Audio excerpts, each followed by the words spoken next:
আমি এই রাজার রাজবাড়িতে এসে একটা বিষয় লক্ষ্য করছি, আহারে বেচারা রানী কতই না সুখী ছিল। রাজার রানী কত সুন্দর দেখতে পাচ্ছেন।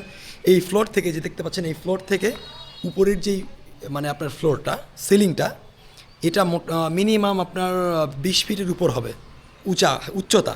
বর্তমানে আমরা যে ফ্ল্যাট বাসাগুলোতে থাকি বা ডুপ্লেক্স বাড়ি যেগুলো, সেগুলো সর্বোচ্চ হয়তো 10 ফিট বা 12 ফিট পর্যন্ত হাইট থাকে, মানে ফ্লোর থেকে আপনার ইয়ে পর্যন্ত, মানে সিলিং পর্যন্ত। 12 ফিট বেশি, 10 ফিটই হবে মেবি। তো এই যে দেখেন, এটা কিন্তু অনেক উঁচা, যেহেতু রাজার বাড়ি, রাজার সিংহাসন, রাজার প্রজা, রাজার রানী, রাজার দাসী, আর রানীর তো দাসী অবশ্যই থাকবে। সো খুব একটা মজার বিষয় ছিল। ফিরে যেতে ইচ্ছে করছে সেই রাজার আমলের দিনগুলাতে। এই হলো এখানকার দৃশ্য প্রিয় বন্ধুরা। আমি সাইদ লিমন প্রিয় বন্ধুরা আপনাদেরকে ঘুরে ঘুরে দেখালাম নওগাঁ জেলার নওগাঁ সদর দুবলহাটি রাজবাড়ি, রাজার রাজবাড়ি প্রিয় বন্ধুরা।